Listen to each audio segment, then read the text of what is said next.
أعوذ بالله من الشيطان الرجيم بسم الله الرحمن الرحيم الحمد لله رب العالمين وصلى اللهم على سيدنا ونبينا محمد وآله الطاهرين. Assalamu alaikum wa rahmatullahi wa barakatuh, respected brothers and sisters. It's really an honor for me to again be present on this series of sessions. May Allah subhanahu wa ta'ala help us, inshallah, to be raised together during this series of sessions, inshallah, and seek the nearness of Him, inshallah, as much as we can. So,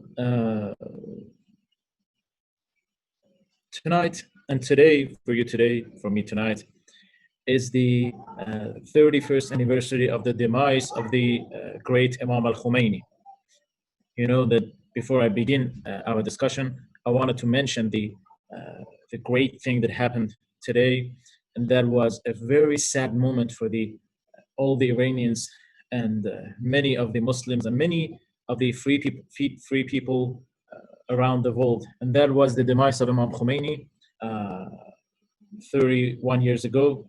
And you know that his funeral that was held in Tehran was the largest funeral ever, organized ever for anyone in the history of the mankind.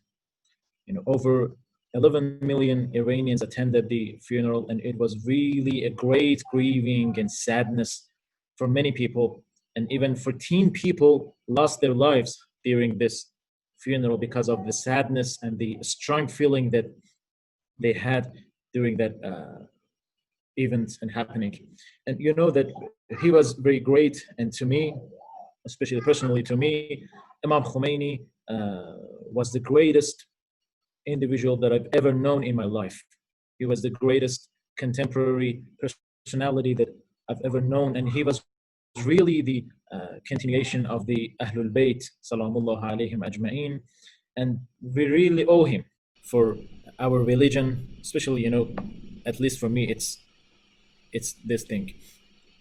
For our religion, for the ethics, for our political insight, for what we know about Islam today, because the day he started to rise up, Islam was some religion, some teaching for the corners of the houses and the mosques, nothing more. That was a problem. And he said that this is not Islam, that is not enough, and we need to do more, and we need to present Islam to the whole world, and by that we can awaken many people around the world, and that is our duty. And he did this, and he really was a decisive man in his decisions, was very great, was very strong, and did the job, and released the Iranian people from the tyrannies and puppets of the United States of America in Iran. He's very great, and I recommend you to study both his life and his works. His life is a tremendous story for everyone, really. And his books are very, very great, and some of them are masterpieces, really. Like the Sirr Salat, The Secret of the Praying, The Secret of Salat, very great book. The 14 Ahadith, the Greater Jihad, Jihad Akbar. He has many books. You can go and read these books, and I think many of those books are translated to English. Inshallah, we ask Allah to let us be His follower in His path, inshallah. And for the beginning of our session, let's recite a Surah Al-Fatiha ma'as salawat. Okay. In the earlier session, we talked about the human being in Islam, and we raised 21 questions that, inshallah, we need to talk in the upcoming sessions and the following sessions.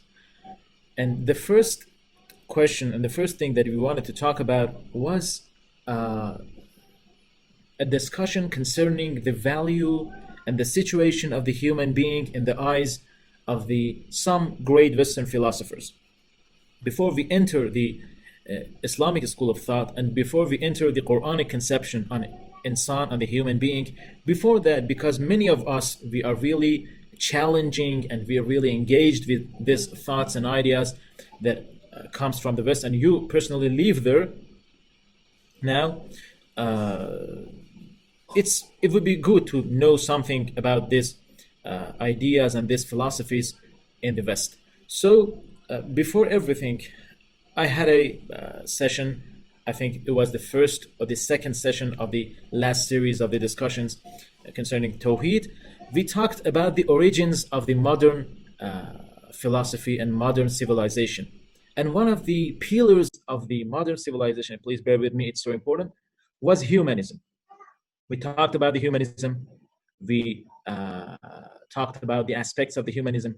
And before everything, tonight, I want to remind you what we talked there and what we said in that session. Okay, in that sessions, we said that after the rising of the new age in the West, something happened. People were captives of the Catholic Church, and it was a great problem for them, and it was something very strong for them. You know, everything was in the hands of the church, and church would say anything about the life and the lifestyle and the science and philosophy and everything of the human being. And you know that after the progress of the science and the philosophy in the West, after this happened in the West,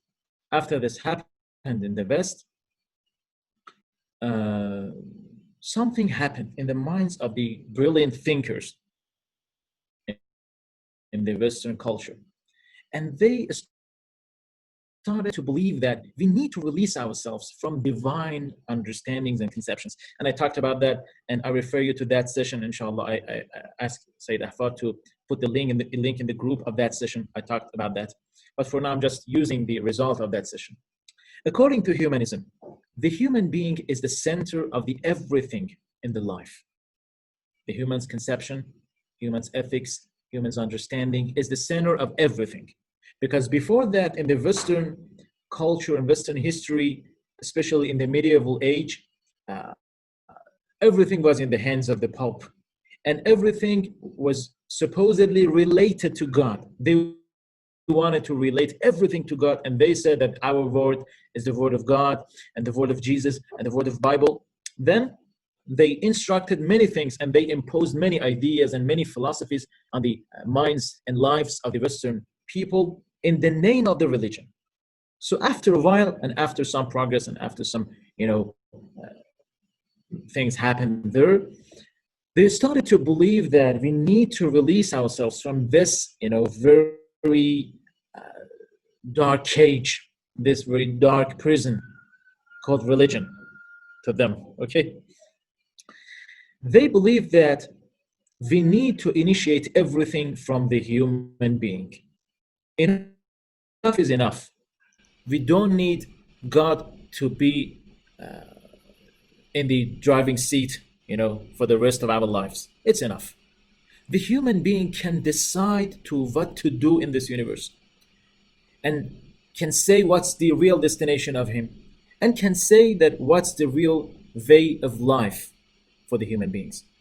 So, this was a Copernican revolution, and so-called Copernican revolution. Before that, the earth was the center of the universe, and then the sun came to be the center of the universe. Before that, the Pope was the center of the everything in the life, and then they said, no, we don't need God and the Pope or the Bible to be the center of our lives. No, the human being and our intellect is the center of everything. And that is the human being. That is the humanism. The humanism does not literally reject the existence of God. And the humanism was started by René Descartes, the French philosopher, and he was really a man who believed in God. He has too many arguments proving the existence of God. But the problem was not the existence of God. The problem was that this God that might be existed, no problem, the God can exist, but this God cannot intervene in our lives. The problem is the intervention of God in our lives. So there is no legal intervention, there is no ethical intervention, there is no moral intervention, there is no political intervention. This is us, the human beings, without any God that can intervene in our lives. So this is the origin and the roots of every idea since the 15th century until now. Until now. So the human being and its desires and its intellect is the center of everything. And you need to put God aside to be able to have a happy life and prosperous life. So there are some great philosophical schools of thoughts in the West, and I'm not going to mention everything there. I'm not going to mention everything in the West, but some examples, some great examples in the philosophy in the West that until now they are leaving philosophies. They're not dead. They're leaving philosophies in the West. So just bear with me tonight, and I'm inshallah talking about some great schools of thoughts in the West. The first, we will talk about the existentialism, and especially the ideas of the French philosopher Jean-Paul Sartre. Secondly, inshallah, we are going to talk about the Marxism and the ideas of the Marx, and then the socialism and communism. And the third philosophy that we're going to talk about is the positivism. And the fourth will be the liberalism or capitalism. So we talk about these philosophies. Why we talk about these things? We talk about these philosophies because today Islam is not just, we're not going to promote Islam in this space. We're not Martian people. We're not going to moon now. And I see a question here about the praying in the moon. Inshallah, I answer the question in the Q&A, inshallah. We are living in this society. We are living in this world, surrounded by these theories and ideas and thoughts. So we need to know, something about this ideologies and philosophies, and then we're going to present Islam in the face of these philosophies. And we will talk about Islam and the abilities of Islam and the features of Islam and what Islam provides for us. So the first thing, please bear with me and don't be confused. We're going to describe some of the Western renowned philosophical schools of thoughts. And for the first, and there is no historical order here. I'm just mentioning these philosophical ideas, and you can refer to many books that were written about all the schools of thoughts in the philosophy. And I think that some of you may have some studies on this philosophies. Okay. The first is existentialism.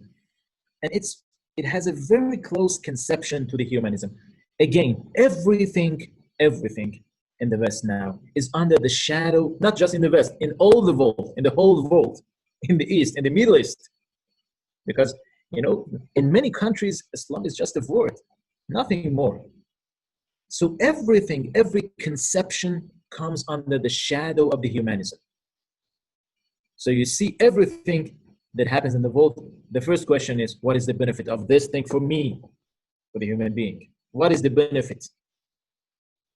So the first philosophical school of thought that I'm going to talk about is existentialism. Existentialism has many branches, many great philosophers. There are even many priests and very devoted Christians. But tonight, I'm going to specifically talk about the Jean-Paul Sartre, the French philosopher, the renowned French philosopher, and his ideas, because it's finally fully confronts and opposes the existence of the religion. Because we have some religious existentialists, but tonight we're talking about the atheist ones. Jean-Paul Sartre, what he says, it's beautiful. Please bear with me. Then inshallah, when we go to Qur'an, it will be very beautiful when you put these thoughts and ideas in front of each other, and then you will see that really Qur'an is miraculous.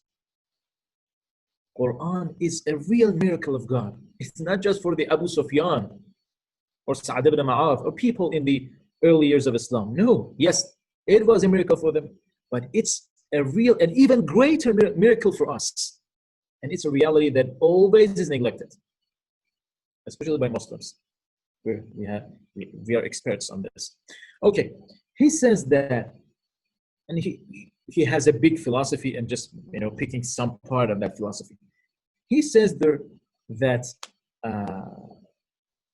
in this universe and in this world, and please bear with me, and in this world, Everything, every creature, everything in this world has the essence and an existence. Look at this pen. This pen has an existence. What does existence mean? I mean, it exists. It's here. Okay, this is the existence of this pen. And it has an essence. What does essence mean? Essence means the shape, the work that this pen can do, the materials that were used to make this pen, and everything about the appearance and the everything in this pen. This is the essence of this pen. And then this pen, you look at this and you say that this pen exists.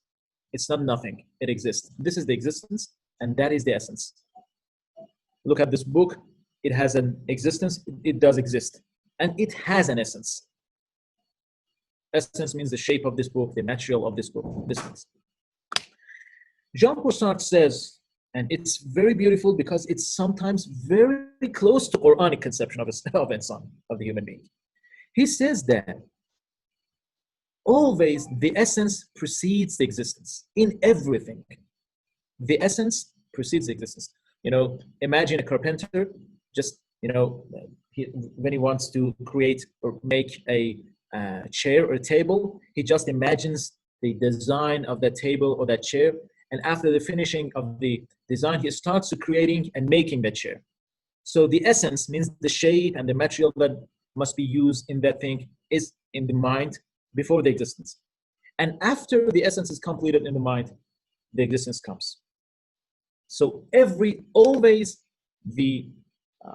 you have the essence before the existence. So in all the things in this universe, after they come to the existence, they cannot change what they are.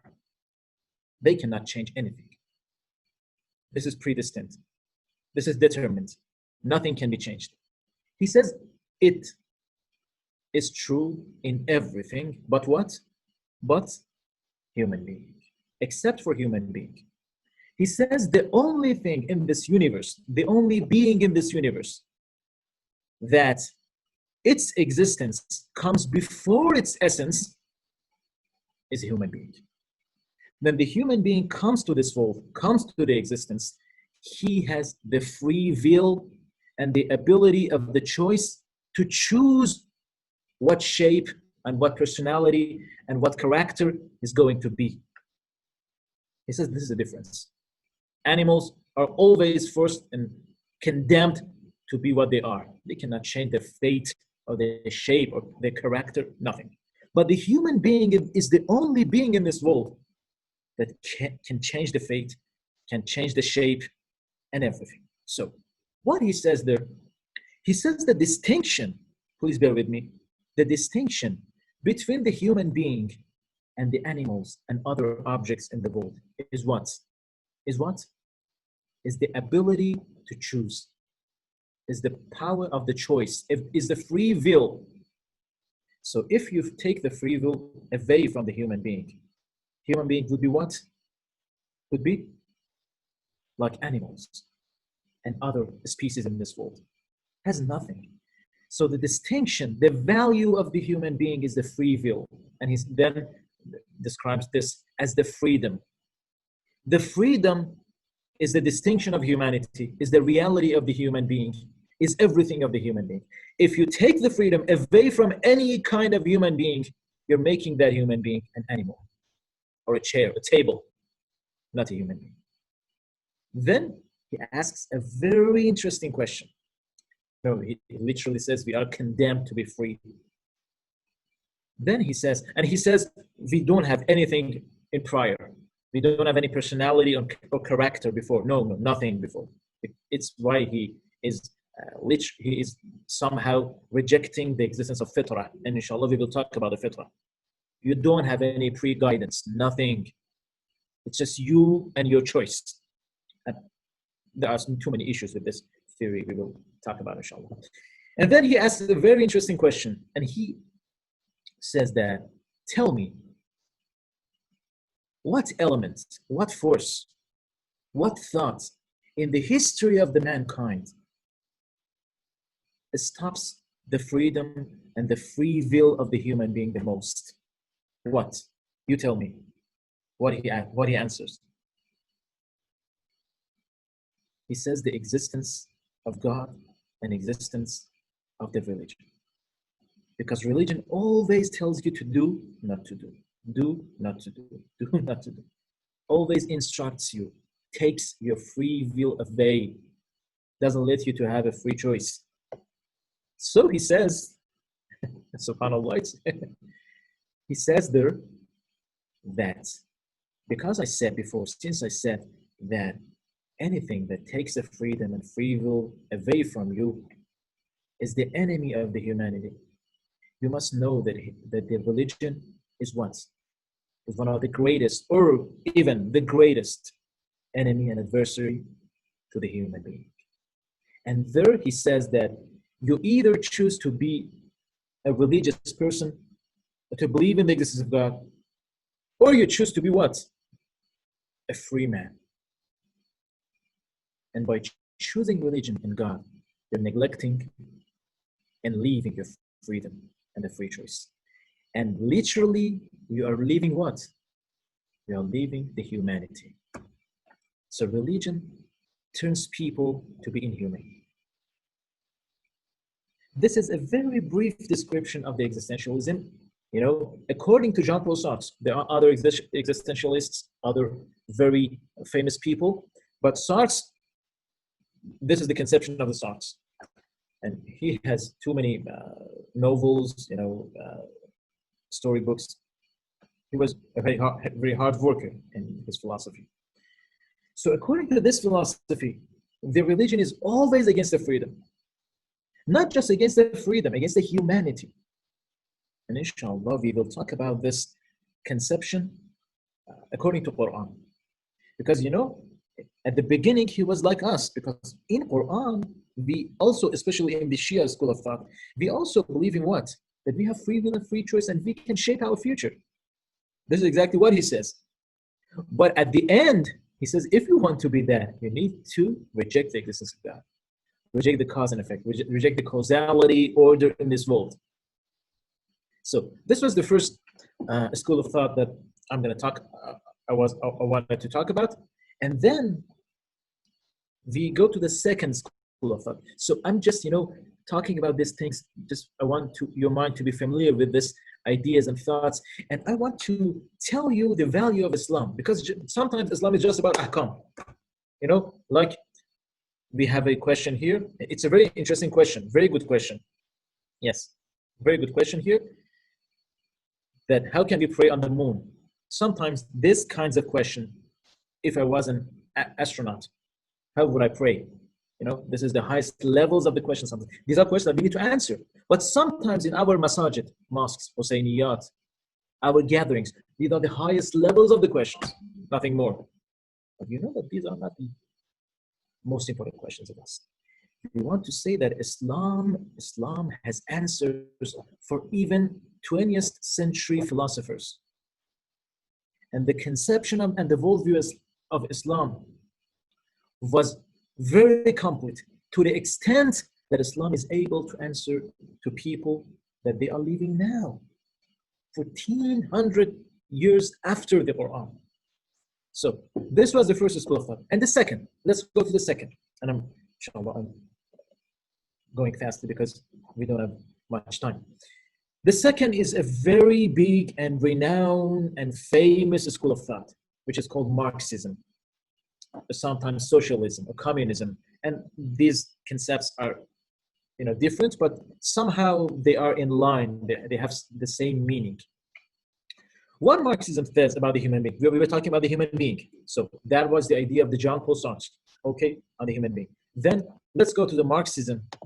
And Marxism, it's very interesting. They say that, you know, Sartre was, and existentialists were always emphasizing on the individualism. You as a person, not you as a society. But the Marxism always emphasizes the society. He says that, the Marxism says that we don't have any reality as an individual person. Every human being is just an empty body. And it is filled by its society in morals, in philosophy, in economy, in ethics. Everything you have is just a reflection of your society. You do not have anything from your inside. There is no prior understanding or prior value or prior ethics, nothing. And the only thing that is important in a society is the society. So all the members of a society must sacrifice their lives and their properties and everything to shape that one society, one equal society. And what they say, that is interesting. They believe that in the beginning of the history of the mankind, people would have a communal life. There were no private property. There was no, this is mine, that is yours. There was no mine and yours, you know. They believed and that in the beginning of the history of the mankind, we would live all together. We were in a cave or a house. We had the same spears. We had the same swords. We would go to hunt. We would hunt, you know, a deer, and we would eat this together. Every people, everyone together. We had the same shelter. Even some of them, they believe that we have the same spouse. Yes, even community in the marriage. Okay, everything is communal. Everyone shares everything in the society. They say that the hell of the mankind and humanity begins when what happened? When they started to take things for themselves. This is mine. This laptop is mine. That book is yours. So they say this yours and mine, and this is for him, this for him, for me, for you. It started to split people apart, separate people, and it created the individualism and demolished and crushed the society. And they say that this kind of life that we have, that people are in different classes in the economy. Some people are very rich, some people are very poor, some in the middle. This is because that we had a sin, and that was our original sin. And the original sin was the private property. Because they believe that every person has the color of the class that he lives in. If you are in the rich class, you don't have any conception of the justice. If you are in the low class and the poor class, you don't have any concept of oppression. So they believe that human being is something empty. And I know that I'm talking very fast and it's so brief, but I'm just referring you to some conceptions and you can read, inshallah.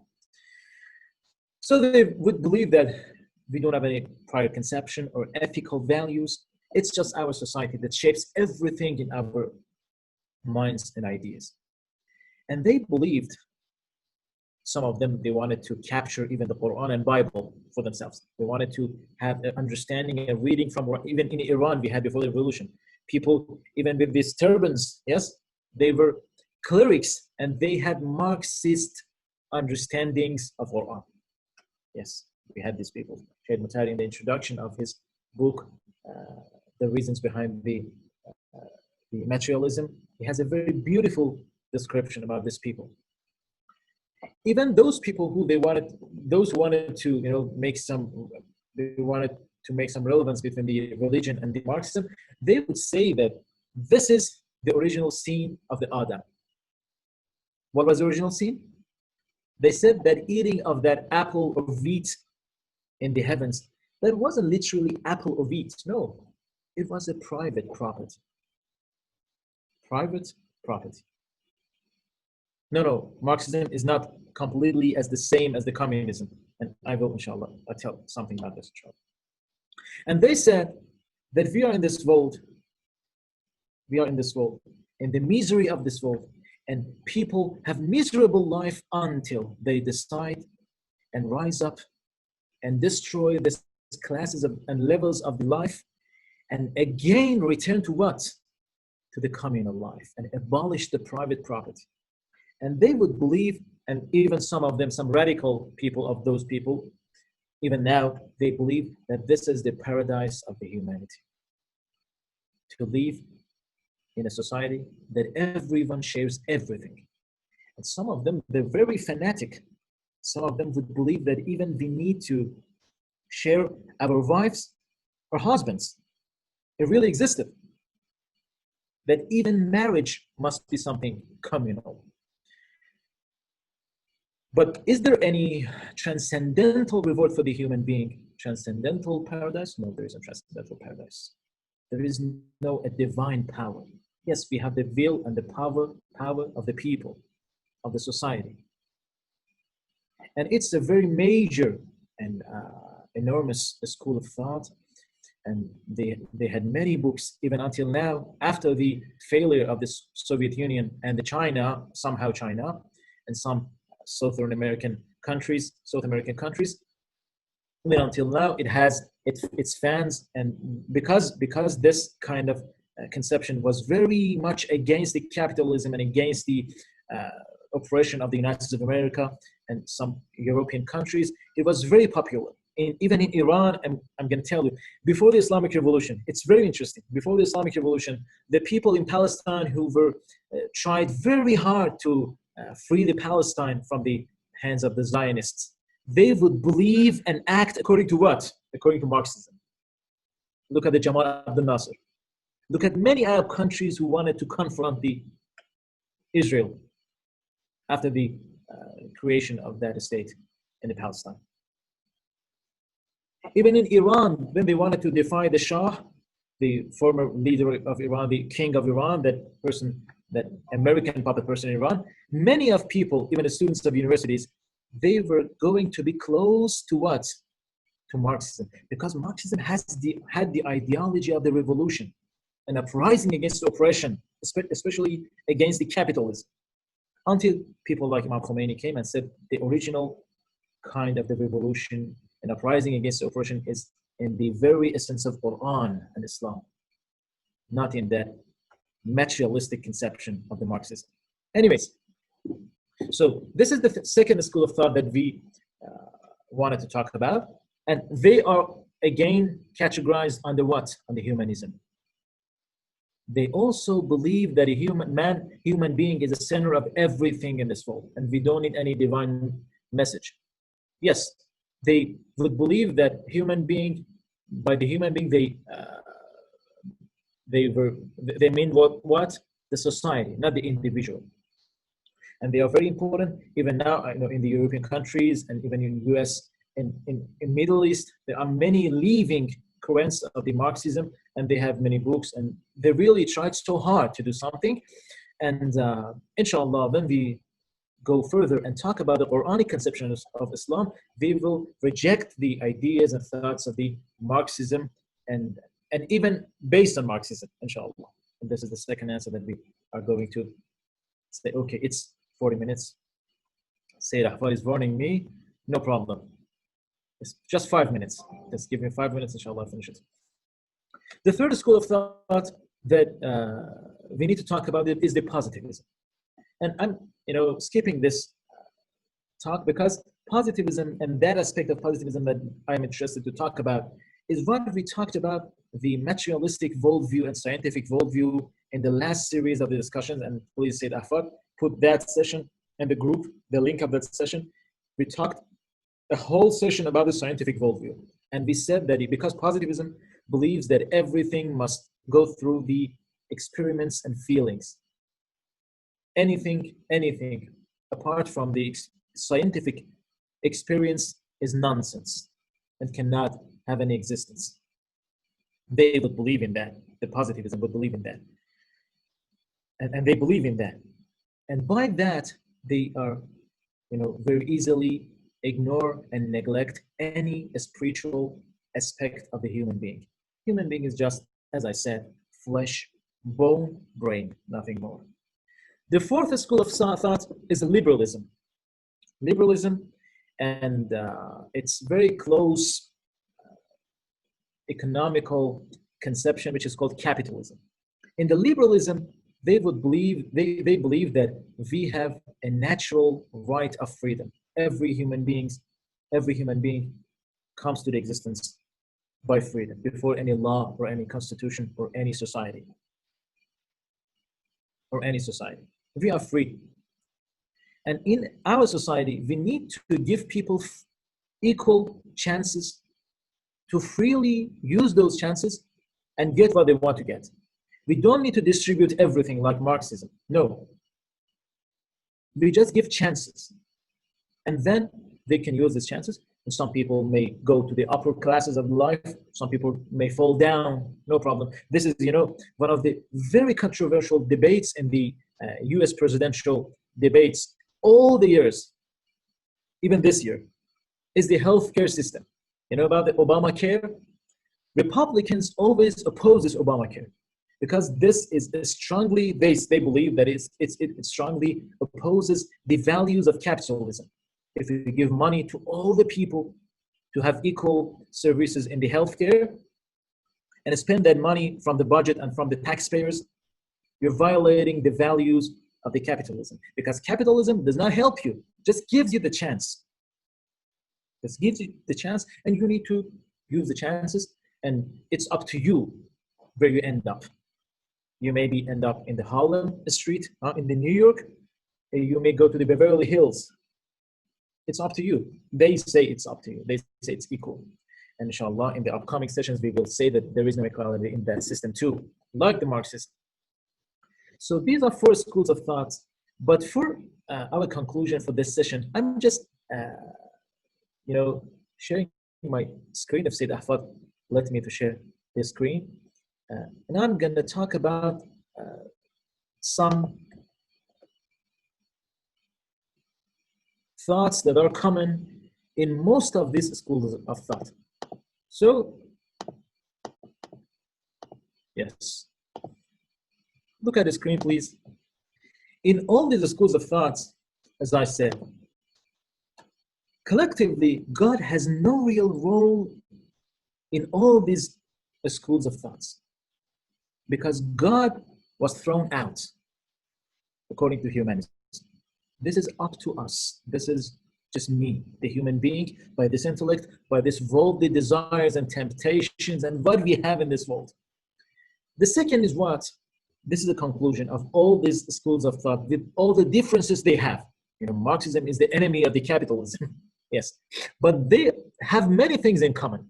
Human being has no spiritual connected to God aspect, or it's always neglected. This aspect is neglected. They mostly don't talk about any spiritual aspect of the human being. This is something like a superstition, a religious concept that cannot be proved in any lab or any philosophy. The destination of human being is not something out of this world. All of these schools of thought, or most of them, I'm not talking generally about all of these schools of thought. They believe that the salvation and damnation of the human being just happens in what? In this world, not in other worlds, or in the hereafter or afterlife. No, we need to make the salvation or the damnation in this world. The highest level of humanity, the next part, the highest level of humanity is not something too high in a spiritual. When they talk about the salvation of the human being, when they talk about the highest goal of the mankind in this world, even this world, they don't mention that a spiritual, higher, transcendental goals and aims in this world. And inshallah, we will talk, according to Islam, we will say inshallah that Islam has both goals, this worldly goals and the transcendental goals. The next is the religion is not able to give human being a compass to be guided. Religion cannot guide human being. So human being is desperate, frustrated, and left on his own. He must decide and chooses what path to take. And religion has no role here. Yes, religion can talk about the corner of your life, your very personal life, nothing more. The next is what? The kind of theories are always supported by the Darwin's evolution. Yes, this is the next step, inshallah, I will talk about that. That many of the philosophies that neglect the spiritual aspects of the human being, then they were supported by the theory of the evolution that was developed by Darwin. Even today, you see in the many debates concerning the existence of God, always those people who oppose the existence of God, they talk about the evolution. Yes, we had a monkey ancestors and they came down and there was a gentleman cell and what happened, what not, this happened, that happened, and then this is the human being. We don't have any transcendental origin. And it is something that inshallah I will talk about. I will talk about this theory of, I'm emphasizing a theory. It is not proven in any lab. But we inshallah talk about this and the role of this theory in the conception of the human being. Inshallah, in the next session, we're going to talk about the essence and about the reality of the human being in the Islamic worldview. And inshallah, I think that would be a very interesting discussion, especially when we go to Qur'an, when we talk about Qur'an. And by that conception, everything I think would be different for us.